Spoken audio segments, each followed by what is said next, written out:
morning. This is the Eager Beaver Show. You are listening to a True North Eager Beaver Media Incorporated podcast.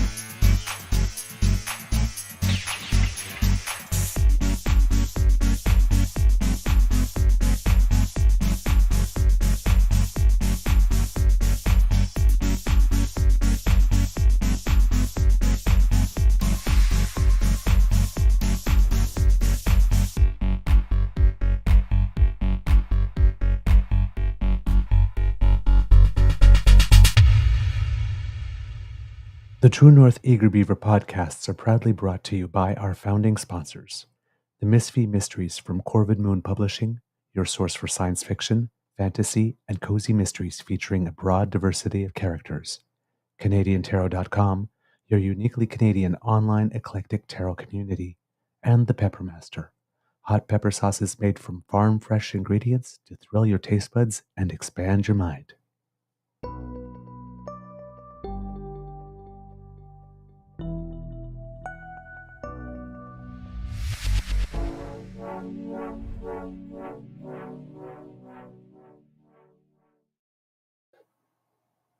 Well, good morning and hello, kids, and welcome to Season 4 and episode number 412 of the Daily Beaver Morning Show here on the Crier Media Network. Yeah. Yeah. Today, recording day, is Wednesday, June 26, 2024, and it is a beautiful sunny day here at the Beaver Lodge. I am your host, the Eager Beaver, pronouns he, him, hey, Mr. Beaver, eh?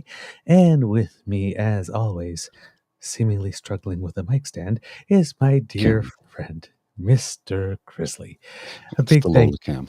It's the Lola Cam, okay. A big thank you goes to our podcast founding sponsors, the Pepper Master, the Misfit Mysteries from Corvid Moon Publishing, and CanadianTarot.com. We have a very special guest for you today, Kits and Cubs, but before we bring her in, Mr. Grizzly, how is your mental health doing today, sir? You know, sir, it's doing surprisingly good. I'm feeling great this morning. Don't ask why. I don't know. And I'm just going to accept the fact that I'm feeling good. And that's it. I mean, you don't look a gift horse in the mouth, right? No. You take the win. Exactly. Something a few people had trouble with yesterday. But I digress. Yeah. Well, let's not go there. I digress. Before we get to our special guest today, just a couple of things I had to mention that are actually important. The federal government and the Department of Global Affairs issued a warning encouraging all Canadians still in Lebanon to leave the country. They say it's time to get out now because it looks like war between Israel and Hezbollah in Lebanon is looking more likely. And if that happens, the Canadian government's warning that it may not be able to run evacuation flights. And when there are already cases of people there saying, for example, when you want to take a taxi to the airport, the driver would normally charge you $400. Now they're charging $600. Okay. So yeah, it's get out now. Yeah. Get out now. It's Lebanon uses a pound, but it's their pound, correct? I believe so, but I don't know if things have changed because I know that they had the basically an economic collapse. Yeah, because it was worthless. It was not even the paper worth it. The paper was printed on it at one point. It was they kind of went Zimbabwe with hyperinflation, so that it's basically collapsed. Yeah, indeed, and as well, I believe, if I'm not mistaken, the other thing that's going on is that the fire in the Churchill Falls area has jumped. Yes. The electric plant in Churchill Falls is now being operated remotely. The last remaining workers have been evacuated. 2 transmission lines were tripped, and that knocked out power in Labrador City and Wabush. And now Labrador City is pulling some backup power from Quebec. but the people in Wabash are still in the dark, and the outage could last several days. So those are the two things that are really important that are going on right now that people should know about it. All right, now to the good stuff. As you know, Kits and Cubs, it is Men's Mental Health Awareness Month, and we had the mental health walk on the 15th, but we said that programming would continue for a while because we still had some guests that we weren't able to all get in before the walk. And one of them is with us today. One of the agencies that helped us do what we have tried to do, because it's first year, we're establishing links, but hopefully we're building some good bones for the future, is the Canadian Mental Health Association. And through them, as you know, we put up a link for people to make donations, specifically if they would like to make donations to the Canadian Mental Health Association. And we had some response, which was nice. Thank you very much to those who have. By the way, the link is still up because we said we would keep the portals open until we get all our guests through our show. So, and I'll have Mr. Grizzly put it up in the chat later on because I don't have it handy at the moment. No problem. But our guest is the Executive Director of Peer Support Canada, which I believe is one of the programs of the Canadian Mental Health Association. But if I'm wrong, I'm sure that I will get a gentle correction. And we asked them to come on because we want to get Canadians familiar with some of our partner organizations, but also because every day is a good day to talk about mental health. There's no bad time to discuss your mental health. Right? Never. So Kits and Cubs, please put your paws up and give a big round of applause.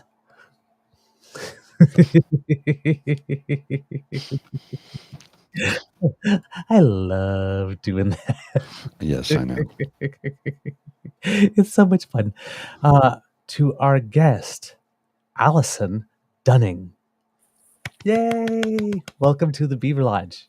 Thank you so much. I'm so happy to be here. And Allison, I always ask Mr. Grizzly how his mental health is doing today, but we also ask it of our guests. How is your mental health doing today? I think I'm at like a 7 out of 10, which is pretty good for me. That's good. Yeah. I am just riding the waves of some tech issues at work and not the best sleep, but honestly, it's so sunny outside. I took my dog for a nice walk this morning. Did the same. And that helped me out. So feeling pretty good. And I have a cup of coffee, so that also helps. I'd say that's winning. Twinsies. Yeah. I've got my coffee and my Grizzly mug, and I took my dog out earlier, so yeah. Nice. Beaver mug. Nice. I actually have a paddling mug right here. Actually. There you go. Are you a dragon boater or a canoeist? I'm a canoeist. I love paddling, nature, camping. Yeah, it's my jive. I was a competitive dragon boater for years until I tore my right shoulder, and now it's like, nope, not even going to risk it. But I watched a report because Tim Hortons Dragon Boat Festival just took place in Ottawa this past weekend, and I was watching a report on the CBC, and the reporter said, "You can see all the rowers." I'm like, "Oh man, I can tell you, every single person there that sees that is freaking out. They're like, we're paddlers, not rowers." I was just like, he gonna get spanked for that one. There's a distinct difference, though, and people who paddle will tell you there's a difference. Yeah. Yeah, indeed. Allison, I was wondering if you could maybe just start off by telling our kids what the Peer Support Canada is. Yeah, so I can tell you a little bit about both the Canadian Mental Health Association and Peer Support Canada, because you were right. Peer Support Canada is a program of CMHA. So maybe I'll start off with CMHA. So CMHA is sort of the largest community mental health organization across Canada. So it's made up of a number of branches and divisions all across Canada. So the CMHA branches and divisions tend to provide a variety of mental health supports for their communities. So that looks like everything from sort of counseling services to sort of case management, sometimes housing supports, things like that, because we know that those are so intricately connected to mental health. Yes. Sort of youth programming, and lots of peer support services as well. And so I work within the peer support program at CMHA National called Peer Support Canada. And we try to provide sort of training, leadership, and capacity building for peer support services across Canada. So I can tell you more about peer support if you want to hear it. Yes. Okay. I'm just glad that you do want to hear about it. We can talk about peer support forever. But peer support involves connecting people with shared lived experiences. So generally within the mental health system, that looks like somebody who's been through their own mental health experiences like I have. And we sort of equip those people with training and tools and stuff like that to be the ones to provide support to other people that are struggling with their own mental health. So, it's sort of an approach that's not based off of clinical degrees or sort of structured approaches. It's really based off of humans being humans, and showing empathy and mutuality and honoring people's right to choose, and things like that. All right. May I ask what drew you to this type of work? Yeah, it's one of my favorite questions. I'm honestly so privileged and lucky to work in a field that means so much to me personally. So my story of how I got into this was that I was about maybe 18 or 19 years old and really not doing well with my own mental health and sort of struggling a lot with that and not sure what I was going to do with my life. And I was looking for volunteer opportunities because I wasn't well enough to go to school at that point in time. And so I walked into a mental health organization in Toronto that was looking for volunteers and went through a bit of an interview process with them. And they asked during that interview, do you have your own mental health experiences? And I sort of expected what I usually get from that question, which is shut doors and judgment. And I said, yes, I do have my own mental health experiences. And they said, oh, that's so great. We love that. That's exactly what we're looking for. Please come and volunteer with us. And I was like, what is happening? This is not what I expected. This is a whole ball game. So anyways, just the experience of having those things that I'd been through that were classically very, very negative, being seen as a positive and being seen as a strength and being seen as something that I could use to help other people that were struggling was just such a revolutionary thing for me. Anyway, so I started volunteering in peer support service. So I would support on a warm line, so a phone line that's there to provide peer support services, and then ran a few groups and stuff like that. And then honestly, I've just worked my way up from there, and I have never left peer support. I don't plan on leaving peer support. I live and breathe peer support every day of my life now. But for that to happen, it has to nourish you in a very particular way, more than the typical job. How does that do that for you? Yeah, I think honestly in the frontline work, because a lot of what I do now is more sort of policy and advocacy and organization building and stuff, which I love. But I think the frontline work, honestly, is I cannot sit there as a peer offering support to somebody else, asking them, what have you done for yourself today? Where are you at? What kind of coping strategies are you using to deal with that? I can't sit there and ask somebody all those questions without having answers to those myself. So it really keeps me accountable to my own well-being, which I think I would not be as well as I am if that wasn't a part of my sort of daily life. And then I think it's just very rewarding to work in something that I love. I care about this. Everybody that knows me in my personal life knows that mental health is just incredibly important to me. I'm very open about my own experiences and stuff like that. And so it gives me a lot of energy to get to work in a space that I just love innately. Yeah. I'm impressed with the fact that you knew that things weren't going well for you, and you're like, I can't go to school right now. I know so you went out and sought out the help you needed, which we, as in male presenting individuals such as myself, we don't tend to do that, number one. And number two, because of my generational gap, I'm 56 next Friday. We just didn't. And I tried to reach out, and did get some help in the 90s. And everybody around me did not want to hear anything about it. I'm like, I have depression. Why are you depressed? What are you sad about? I'm like, no. And I talk about this ad nauseum, and I know sometimes people get tired of hearing it, but if I stop talking about it, that's when you need to panic. That's when you need to be concerned. If I'm no longer talking about it, worry.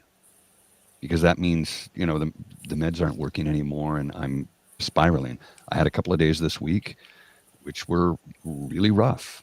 Monday the anxiety was so bad, I couldn't work.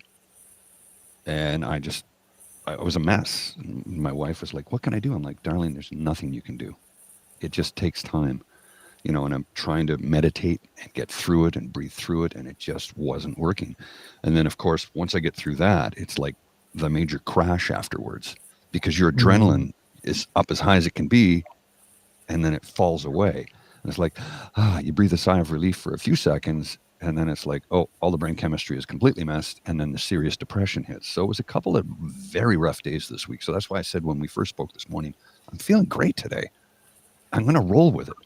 But it's one of those things where generationally, my generation, we were told you can talk about anything. But when you did, you were ridiculed, you were ostracized, you were chastised for it in many cases, told you have nothing to be sad about. It's like, no, it's not what it is. Yeah. And the younger generation, the millennials and Gen Z, are so open about it. And thank goodness. And one of the reasons we had our mental health walk was because men of all ages, and especially guys my age and up, simply do not talk about it. And they have no one to talk to about it. So the work you do, the advocacy you do, the organization that you're with, is very close to my heart, because it means a great deal that you're doing all these things to help people who didn't know help was available. Yeah. And I think that things have definitely changed. Like it's definitely, I'm not denying that it's way easier for me to be able to have those conversations than previous generations. And I think it's such a good thing. We're talking about it. And I think sometimes there's still barriers, there's still stigma, Yes. There's still fear for sure. But I do appreciate that there's a level of awareness now and an acceptance. And I always have questions about sort of who that's accepted for and who's excluded from that acceptance, right? So, like as you mentioned, for men, honestly, my partner is a male, and I think he's grown up. I mean, we've been together for 10 years, and so he's learned that I advocate for it being okay to talk about his feelings and stuff like that, and so.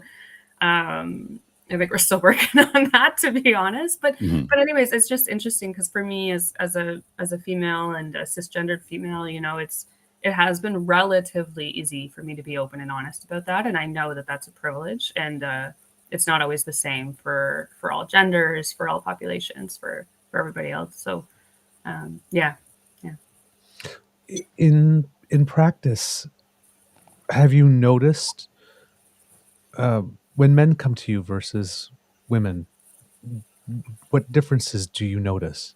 Yeah, it's a good question. I think, honestly, there's less coming for services than there are female, generally. And then also, I think that there's so much more hesitancy. Like because a lot of the time, and to be honest, I don't do as much frontline work, so I'm pulling from experiences from a few years ago. But in those experiences, a lot of the time, the amount of time that it would take for there to be this like opening up and this like shared understanding, this mutuality, this trust, this like empathy thing going on where we could talk fairly freely about everything going on, it was way quicker, generally speaking, with females than it was with males. It would take, there'd be just a lot more hesitation and we had to do a lot more work on building trust with each other in order for people to open up a little bit. I also acknowledge too that like that's my experience as a female service provider, and I think that there's probably A little bit less of that with a male service provider, but still definitely challenges. Curious. Yeah. And I don't know if you can answer this question or not, so I'll just pose it. Yeah.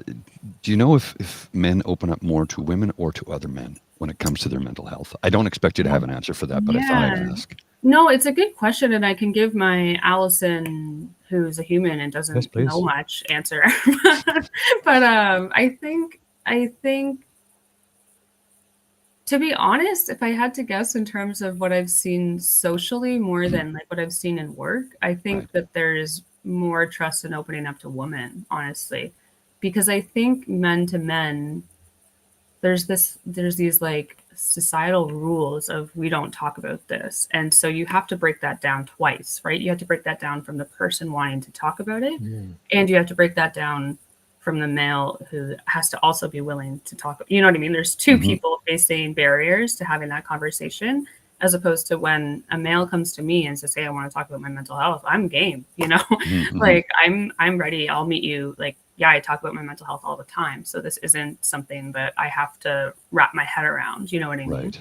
So that's, in a social basis, I think that's the case. But honestly, scientifically, statistically, I'm not sure. I would tend to agree with you when it comes to that. Socially, I didn't know if you would have any sort of numbers on the scientific or stats or anything like that when it comes to in practice, if you will, or in counseling. But I have every reason to believe you are correct when it comes to men will open up easier to women than other men. And it's not an antitrust thing when it comes to other men. It's just we've been conditioned to not discuss those things.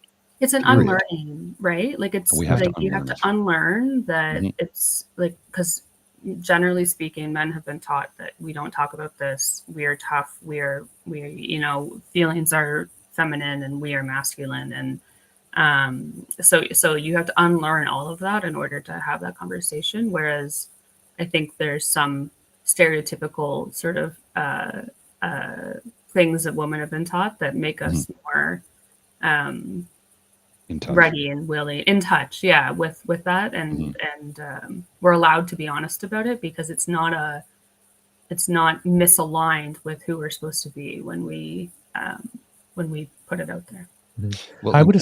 Sorry, I was just going to say, in the way men's brains work completely different from women's. The way we encounter and the way we act and react to things. It's like you can ask me a simple question. You could say something to me like, "Oh, Paul, are you hungry?" And I'd say, "No." And that would be my answer. Meanwhile, you may have been thinking, well, I'm hungry. If I'm hungry, he must be hungry too. I'll get something to eat, and maybe he wants something. And, you know, we could be driving along somewhere, passing a restaurant, and you would, are you hungry? I'm like, no. And I'd keep driving, and you're like, well, I wanted something to eat. It's the way we process and emulate. Emulate, that's not the word I'm looking for. But it's the way we process information. With men, it's very much, in many aspects, very binary, in, out, logic, yes, no. You asked me a question, I gave you an answer, and then suddenly I'm in trouble because I didn't stop to get at the restaurant for the food that you wanted, but you didn't tell me you wanted food. You know, so it's the way we process information, I think, is entirely different. And women, I think, are just naturally in touch with their feelings. Please correct me if I'm wrong. More so than men. Men are in touch with their feelings to a lesser degree, certainly, but I think when it comes to just the natural, for want of a better term, natural order of things, women are more in touch with their feelings than men right from the get-go. And I think it's because women are discuss their feelings as little girls right up through adulthood, whereas little boys are allowed to discuss their feelings. And then when they get to school, that kind of comes to a screeching halt. Yeah. And I think, you know, I'm sitting here asking the question, like, how do we undo that? Because it's so, you know, it's just, it's not right. You know what I mean? I just don't understand. Like, yeah, I think I benefit so much from being able to talk about, you know, what's going on and where I'm at and how I'm actually feeling, as opposed to the, hey, how are you? Good. You know, like that conversation drives me up the wall. So it's just such a nice thing for me. You know, I meet with my therapist once every 2 weeks, not because I'm unwell, but because I love to talk about how I'm feeling and what I'm going through. And, you know, and because it helps maintain my well-being. But anyways, it's such a benefit for me to be able to talk about those things. And so how do we undo that schoolyard, tough guy mentality that comes up, right? And I have nieces and nephews, and I watch them and try to do my unlearning with them as much as I can get away with. But yeah, I just think that we have a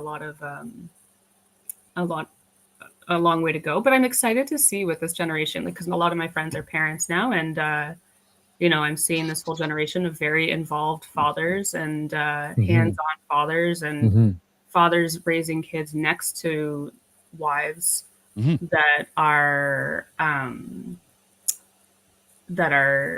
so open about this, and just so encouraging to their kids to talk about this, whether they're boys or girls. And so I'm just curious to see how that all plays out.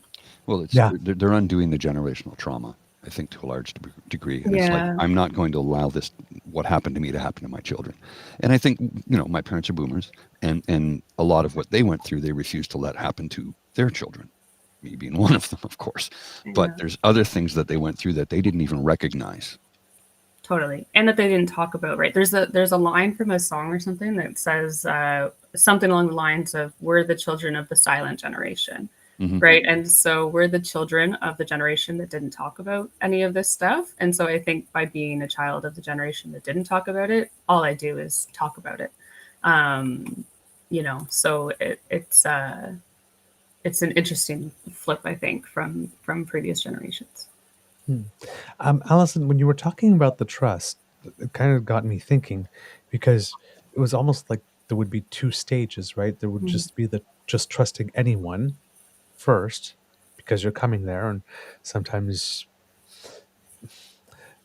I guess if you're fortunate enough, you're coming there when you're still doing well, but often I'm guessing you're coming when you're in distress.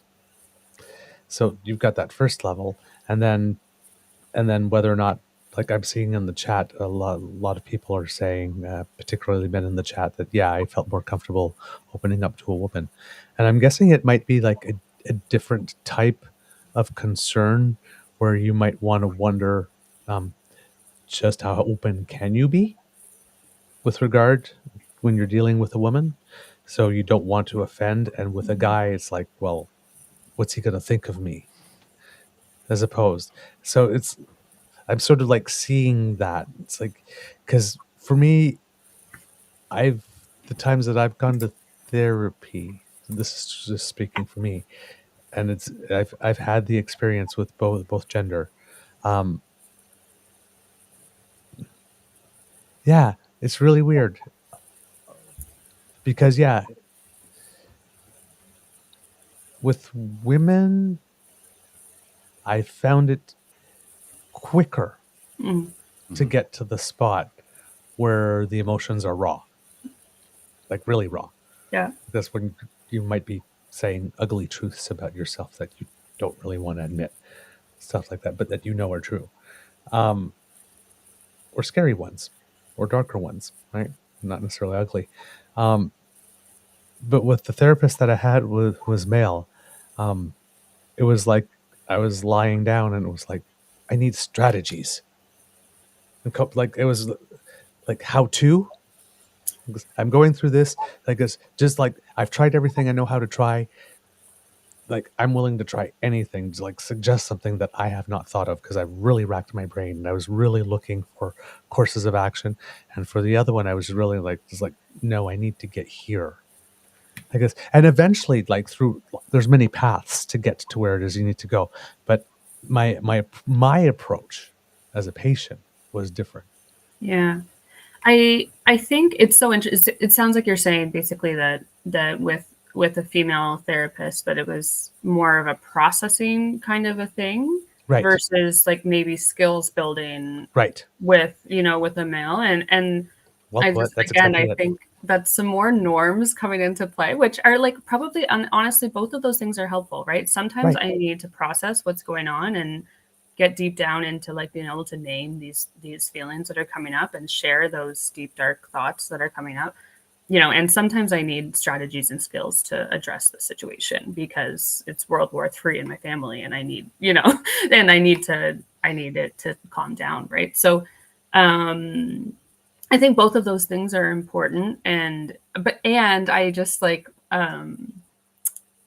almost like get defensive or something about it as well, because it sucks that, you know, there's this like male, we build skills and strategies and practicalities. Like, why is that processing thing not happening between two male identifying individuals, right? Like, why is that deep down emotional, let's share our deep dark thoughts, hard with and I'm not saying it's not happening. I think it does a lot of the Yeah, time. it's like a different path. It's like you try the strategy and this one worked for me, but this one didn't. And it's like when you get to this one, it's like, and then it's like, oh God, I'm so frustrated. And then that door opens, Yeah, right? yeah. It's just like you get there, but And how it's just it was like, but it was just like I'm with a male therapist. I'm taking this path.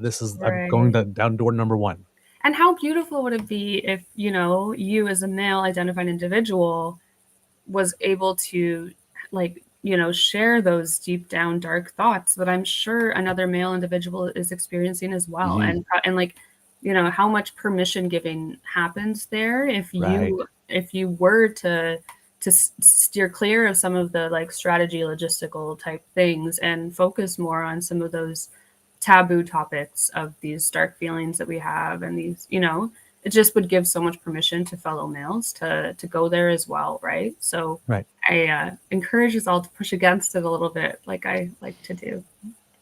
You know, you mentioned that, and when I first went for help back in the 90s, about 30 years ago roughly, my doctor sent me to see a psychiatrist, and I went for about 3 months.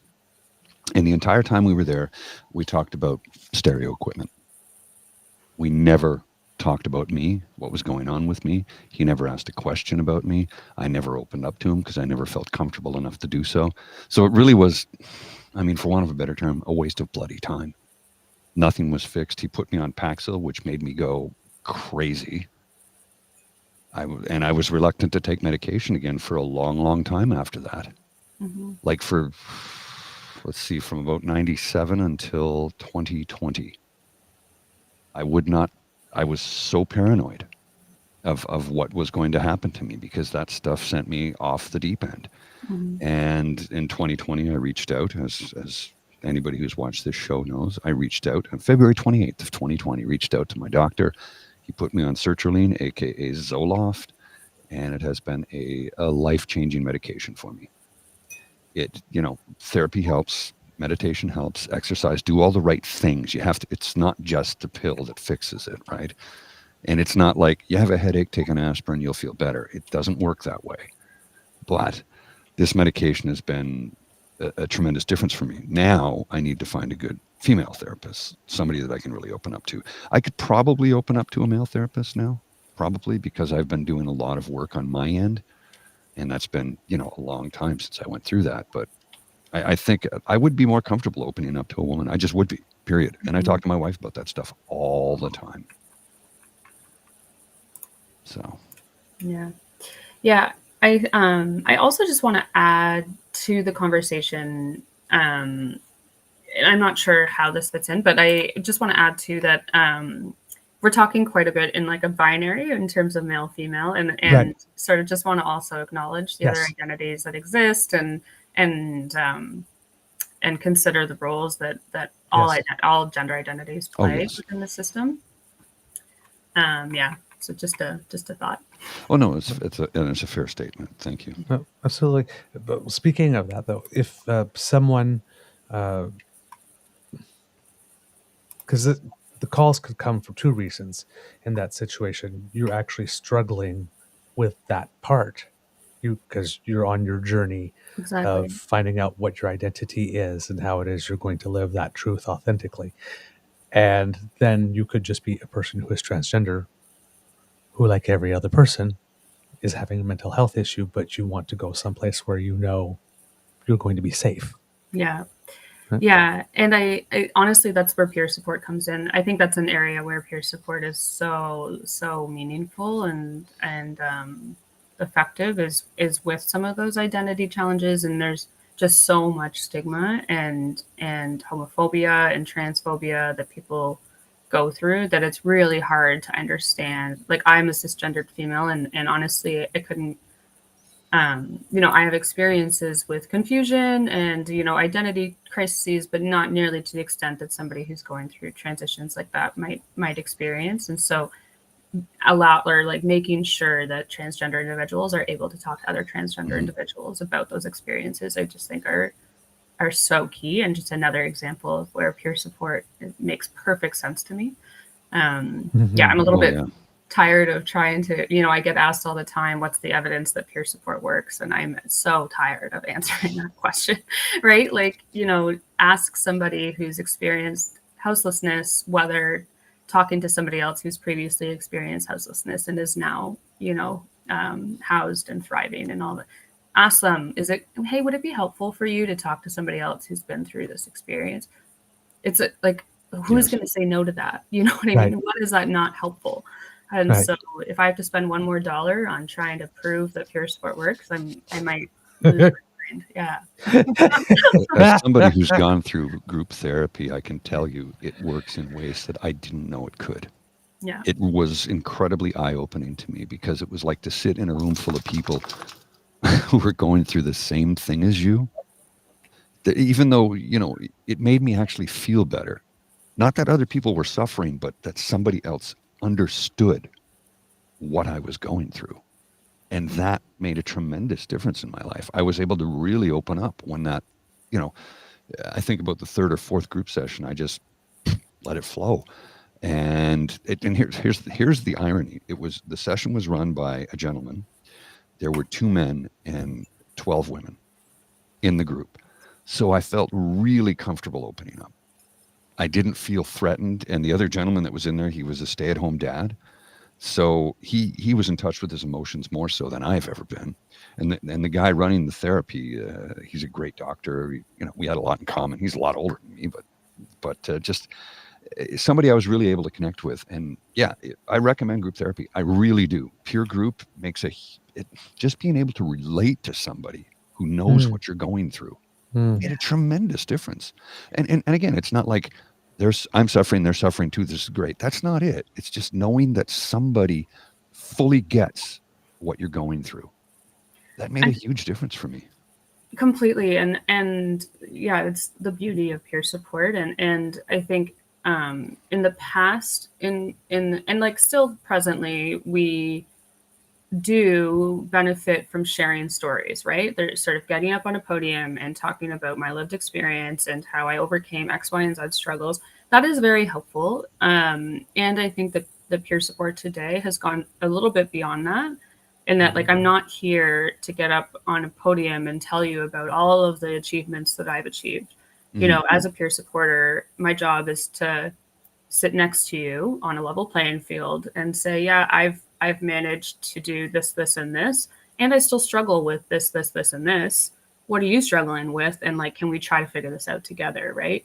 And so you're describing group therapy and just hearing about those experiences from peers being so valuable, and just feeling not alone and feeling, oh my God, you get it.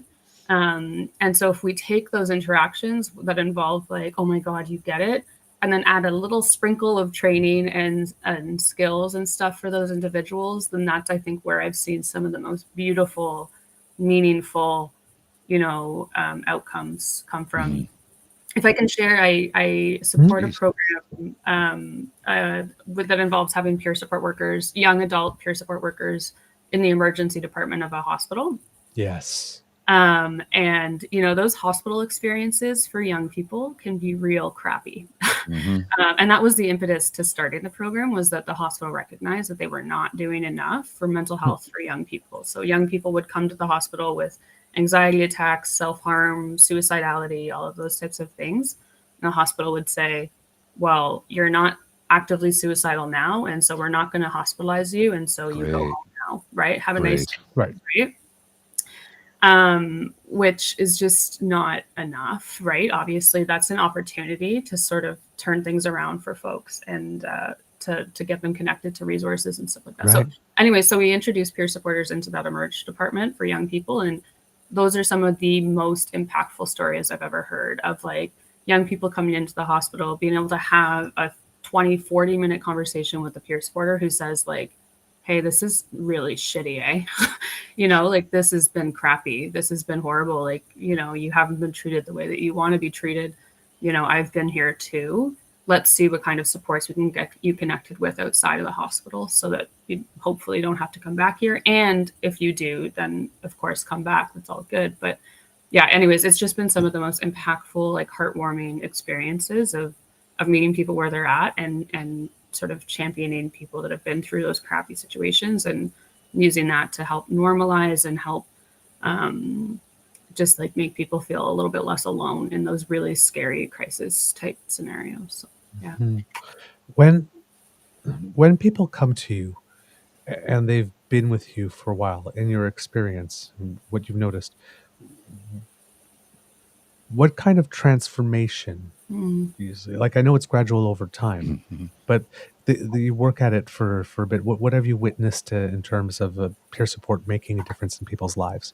I think one of the like biggest things that I notice is like this flip. So people will come, you know what I mean? And when they come, they're very much like, I need help. I need you to give me the answers. I need you to tell me what to do here. You know, I need, I'm lost. I'm alone. I'm the only one feeling this way. And I need you to guide me through this. Right.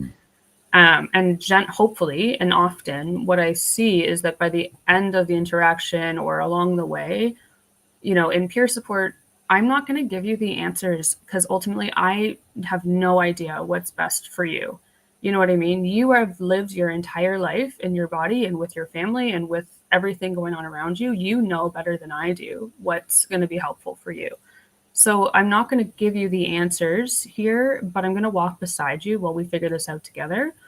And I do a lot of like empowering, right? So I'm going to give you the tools so that you can apply them to your own life. And so what I see is that by the time the interaction's finished, people walk out with the mentality of, I know how to handle this. You know what I mean? I know that I can do this. I know that I'm actually in a little bit of control here. You know what I mean? And just feeling that difference between walking in, head down, you know, weight on your shoulders saying, please help me because I don't know what to do. And then having people walk out with this newfound sort of confidence of like, I got this, I can do it. It's not to say everything's fixed. It's not to say that there's no more feelings of depression or that there's no more anxiety or that there's no more thoughts of suicide even. But they're walking out saying, yes, I might have these thoughts, but I have some tools in my tool belt to be able to combat this. And I think that is a big deal. You know what I mean? For people to be able to walk out feeling like they can do something about the situations that they're in. And that's a huge, huge thing, you know? Agreed. Yeah, absolutely. And I know that exact feeling of you're just so desperate for help, so desperate. And then you seek somebody out and you're literally at the end of your rope. You don't know what else to do, where else to go, who to turn to. You're in pain. And that's the thing that people don't necessarily understand about mental health is that depression is physically painful. It's physically painful through your whole body because your body is kind of shutting down on you because you just can't cope. So I know that feeling all too well. And I'm thankful I got the help I needed. And there's no cure, right? I have met some people who had an issue, took the medication, their doctor said you don't need it, they weaned them off it, and they were fine and never needed it again. In my case, this will be endemic for me. Yep. I'm going to need this for the rest of my life. I'm fine with that. Now, if I could find something, they say, if you take this special mushroom, this will fix you. It'll reboot your brain and you'll be good. If you could give me proof that that's the case, I would do it in a heartbeat. But that's ongoing science. They don't know yet. Works for some people, doesn't work for others. And, I've been a guinea pig once before. I don't want to do it again. So I'm waiting for the science to be a little bit more solid on that before I go down that route. That's for me. That's my choice. What you do with your body for your mind is your business, not mine. So I don't judge. Yeah. Yeah. I think I'm like, there's no question. I mean, it's so funny. I think we talk about mental health, right? And we've sort of shifted the conversation from mental illness to mental health. I mean, we still talk about mental illness and I do believe that we need to acknowledge that there is a spectrum of experiences, right? In physical health, we acknowledge that having a cold is a little bit different than having cancer, right? Right. You know what I mean? And there's a spectrum of sort of severity and stuff like that. And I do believe that sometimes when we talk about mental health so generally and mental health awareness so generally, we are doing a bit of a disservice to acknowledging that spectrum of experiences. But I think, yeah, what you're saying is just, it makes so much sense that for some folks, it's going to be 2 years worth of medication or whatever, and then they're going to be able to get off of that. And for some folks, it won't be, and that's okay. And that doesn't, you know what I mean? That's fine. Whatever works for you is what works for you. Well, and as evidenced by the fact that I'm on medication every day. I'm only on 50 milligrams, very, very small dose. But I had a couple of days this week where it's like, yeah, how long would that have gone on for without the medication? How bad could it have gotten? So in my instance, if I have to stay on it for the rest of my life, I'm completely fine with that, because my life is worth living now. And for decades, it didn't feel that way. I was fumbling around in the dark for about 20 years. I mean, there's years that I look back on, and I talked to Mr. Beaver about this in the past. I says, I don't look back on it and go, I lost all that time. Oh, it's done. It's over. I can look forward to the future. I cannot change the past, so I'm not going to dwell on it. Yeah. But if somebody asks me, do you wish you've gone for help sooner?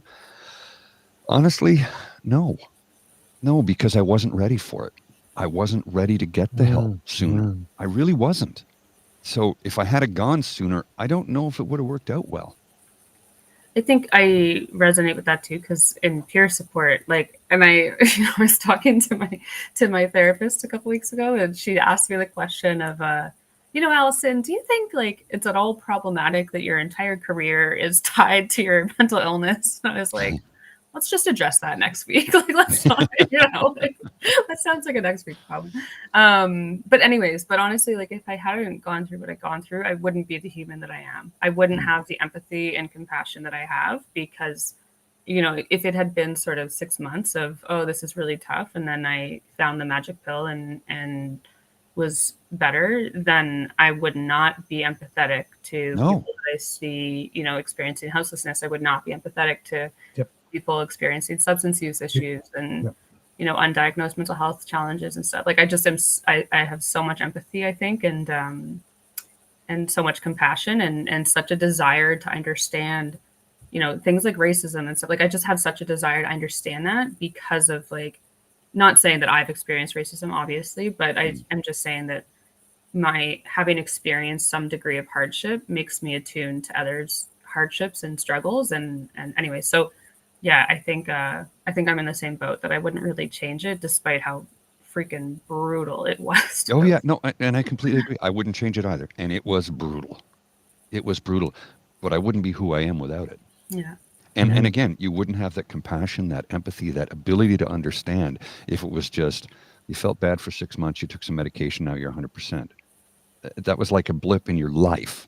Yeah. Whereas when you've gone through it for decades, you approach it differently. You have more compassion and more empathy. And I'm going to go off on a little tangent for just a second, then I'll turn it back over. One of the things I've noticed about society is mental health issues and poverty go hand in hand. A friend of mine the other day said to me, I need to go see my therapist because my concern is about money, but I can't afford to see my therapist.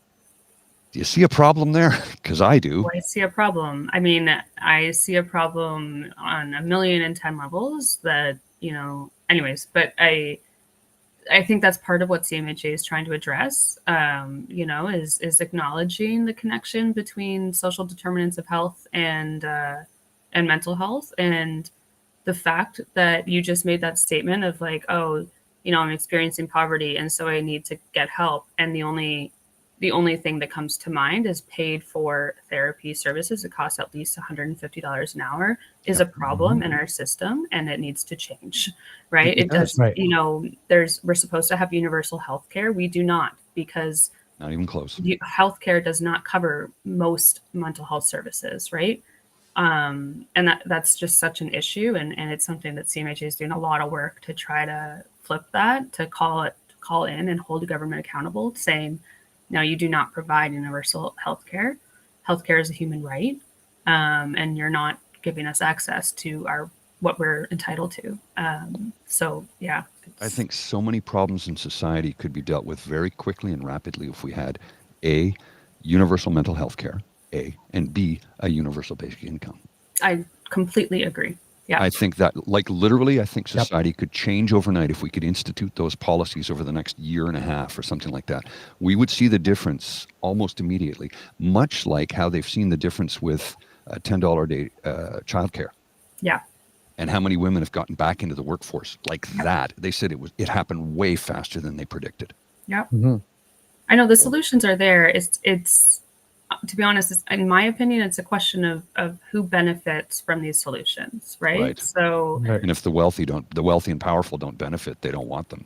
Better you said it than I did. Well, I call it out all the time. If they don't benefit from it, they're going to see to it that it never gets instituted. And you can look at the privatization of our healthcare across the province of Ontario, thanks to our premier. And I'm not going to go off on that tangent right now, but you know the direction I'm going. I do, and I agree. It's wild to see and witness, and it's sad, honestly. But yeah. It's funny when you were talking about the therapist asking you that question about whether your whole life is around. It's like that happened to me too. It was like one point, there was something going on health wise, and then I got involved in advocacy for that because it's like people need to be made aware that this stuff is going on. Yes, and then all the experience that I accumulated in advocacy, landed me a job. Mm-hmm. Then all of a sudden I'm saying, wait a minute, I'm living in it, I volunteer in it, and I work in it. Yeah, this is a little too much. I need to get away from it now and then. But I did that for about 5 or 6 years. 100%. About 2 years before I realized that was maybe a little too much. Yeah, and I think my partner reminds me of that as often as he can when my bookshelf is full of books about mental health and this, that, and the other thing, and social justice issues and stuff. He always read a murder mystery. Yeah, he says, "Why don't you pick up a light read once in a while?" Because he's reminding me that that I this can't sort of consume every single aspect of my being, which is a very helpful reminder. I'm very grateful that somebody's there to call me in and check me a bit on that. Reading is also for pleasure and fantasy. Exactly. Yeah. I think we are near the end of our time. Are we, sir? Yeah, we're very close. I just wanted to make one comment about how when I was struggling years ago and didn't go for help, I had people in my life who were concerned about me, who loved and cared for me, who would hand me all these self-help books and just change. It's a mind over matter. It's a change your mind. It's change your thinking. And that does play into it. It does. But if your brain chemistry is off, all the positive thinking in the world is not going to fix it. And you'll have some people, what you need is prayer. That is not going to fix it. You need medication and therapy. In my case, not in everybody's case, but in my case, all the sayings, all the gratitude, it might help you through that day, but it's not going to fix the underlying problem. The underlying problem is my brain chemistry is off. Yeah. And I need medication to fix it. Yeah. If I had high blood pressure, right? Or diabetes, I would take medication for those things. Right. And wishful thinking about those things wouldn't change that. Right. So I completely agree. And it makes sense. And it sounds like that's exactly right in your situation. I think in one more plug for peer support, I think, that the other piece to this puzzle you mentioned, medication and therapy, and I think readiness is the other thing. And because you mentioned that everybody's throwing self-help books at you, you know what I mean? And everybody, was telling me, oh, you should try yoga, it'll help you. I'm not and I was, when somebody else is telling me you should do this, you should do that, you should do this. Should is a rough word. Yeah, exactly. It just was not helpful. And then eventually somebody said to me, I go to yoga, I find it helpful because of this, this, and this. It helps me in these ways. And that made me think, because they were not telling me to do it. They were telling me about how it was helpful for them. And it made me think, I wonder if this would be helpful for me. And I think that's what we do in peer support. Right? That's the best way to communicate it. It really really is. I'm not here to tell you what you should do. I'm here to tell you, this is what worked for me. Yep. It's, and food for thought is all I'm offering, Well, and that's why speaking in terms of I. Yes. Yeah, exactly. Right. That's why I always say, look, I'm on medication. It's worked wonders for me. It might not work for you. It might not be for you. Consider it. It worked well for me. Talk to your doctor. Only Exactly. you and your doctor can determine that. I can't. Yep. Yep. Oh, Allison, thank you so much. This This has is been a wonderful. pleasure. Yes. Yeah. One last question, though. If the kids and cubs so that are listening hear this and say, you know what, maybe I should check in. Mhm. How would they reach you for some peer support? Yeah, so it depends on where they're located and what they're looking for. But Peer Support Canada's website is peersupportcanada.ca, and you can contact us info@peersupportcanada.ca, and we're able to help you find some local peer support organizations that are available to offer support. Perfect. Right. It is there a number that or It would be the same CMHA phone number. Sorry, I don't have it on Yeah, no hand, worries. but CMHA.ca will have the phone number that you can call in, and that's how you would eventually find me. all right. Yeah, there's a find help link if you go right to the who we are. Well, actually, if you go right to the homepage, there's a find help link right at the very top. If you were in crisis, how to get mental health help for others, online mental health courses, find CMHA in your area. So it's all right there. Exactly. And 988 is also available Yes. if you are in a crisis that is so intense that you might be considering something permanent. Just want Right. to. So that is there. Thank you so much, Allison. Really appreciate it. And well, hope you have a wonderful day. Thank you so much, both of you. I really appreciate it. Oh, And yeah, if the CMHA or peer support is doing anything at any time that you would like to our audience to know about, please know you can come back anytime. We'd be happy to have you. Sounds good. Thank you so much. Really appreciate it. take care. Right. Thanks for Okay, joining us. bye. Bye. There you go. She's just delightful, isn't Oh she? yeah. Oh yeah. Like awesome. Just awesome. I can Just see a whole awesome. bunch of people going sitting there going like this. I want her to be my friend. She's very good. I can see by her demeanor how she's good at her job. Oh yes. Well, it's the sunny demeanor, but not pumping you with sunshine. Right. Right. You know, the sunny, pleasant demeanor, which is what you need, Right. but is not saying I'm going to fix things for you. Yeah. And this is what we're going to do. We're going to no. Not like me. No. We're going to see what works for you. And peer support is tremendous. Like I said, when I was in group therapy, it really opened my eyes. But like you say, somebody put in the chat, AA has had group. That's what group therapy is. AA is group Exactly. therapy. NA and AA is group therapy. Right. Getting up and sharing is group therapy because you have a room full of people who suddenly realize I'm not alone. And that in and of itself makes a tremendous difference in your life. Just knowing that you're not alone. It kind of takes a lot of the weight of the world off your shoulders. Is it going to fix anything? No, but you're not alone. And you can say that to somebody. You can say you're not alone, but until they experience something like a group or like somebody, my ASMR YouTube talking about it, until they experience that, they feel that they're alone. I know, because that's how I felt for decades. Yep, absolutely. For me, when I hit my wall, for me it was completely different. I just kind of got to a point where it's like I literally had tried everything I knew how to try, and nothing had worked. I'd been a victim of my success because all my coping mechanisms that had worked before didn't work that time. Mm-hmm. And here, Ms. Shadika, I'm the opposite. I'm not comfortable in group therapies, and it doesn't work for everybody. I wasn't either. Yeah, there you go. There you go. It worked wonderfully for me, and I didn't think it was. I was skeptical. And I also thought, I'm not sharing what's going on in my head with a room full of people I don't know. Yeah. As it turned out, I did, and it worked wonders for me. Yeah. See, It for might me, not work for you, though. For me, at the space where I was at the time, I just found everybody annoying. Yeah. Yeah.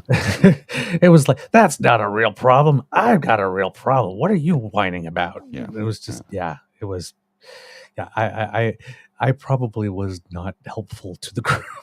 The 6 weeks I was there. I wasn't ready for that at that point. Now I'd have no problem, but then I was not ready. Yeah. at all. Yeah. There we go. Miss thing Miss here. Lola. It's just so beautiful. Just sleeping right on the floor. Love it. In a sunbeam, of course. Yes.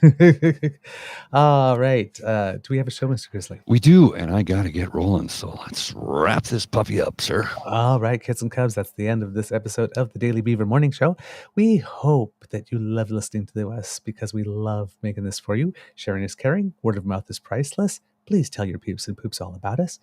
To subscribe to our show via our pod page so that you don't miss an episode, scan the QR code that's under my chin or go to podpage.com/TheTrueNorthEagerBeaver, lowercase letters with a hyphen between each one of those words.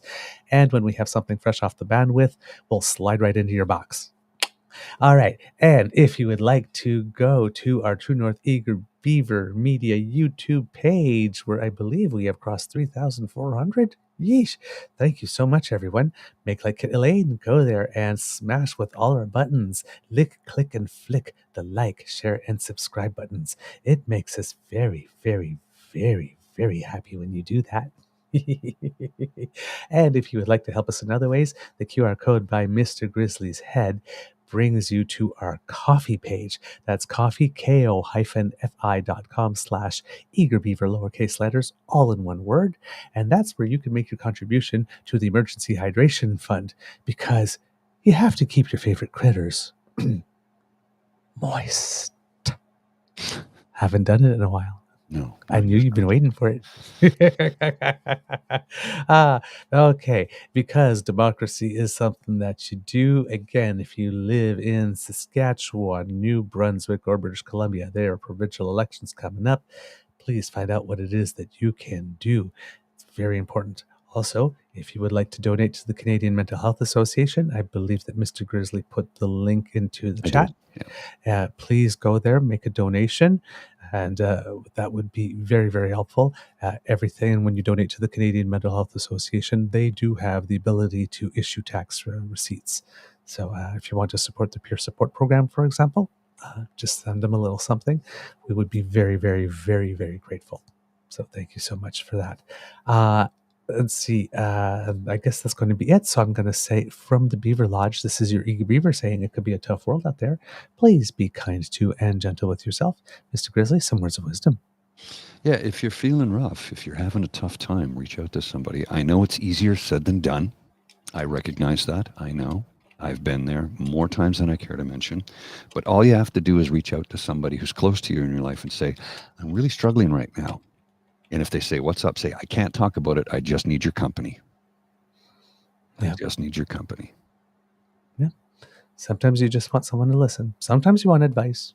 Sometimes you want someone to validate you. Just ask for what you need. Exactly. That's good. When people know, people are generally good. People want to help. Indeed. All right. Mr. Grizzly, please cue the cock. You are listening to a True North Eager Beaver Media Incorporated podcast. The True North Eager Beaver podcasts are proudly brought to you by our founding sponsors, the Misfit Mysteries from Corvid Moon Publishing, your source for science fiction, fantasy, and cozy mysteries featuring a broad diversity of characters. CanadianTarot.com, their uniquely Canadian online eclectic tarot community, and the Peppermaster, hot pepper sauces made from farm-fresh ingredients to thrill your taste buds and expand your mind. We are grateful to the Crier Media Network for its support, Pete Jarvis for our artwork, and Paul Joseph Something for our opening and closing sequence music.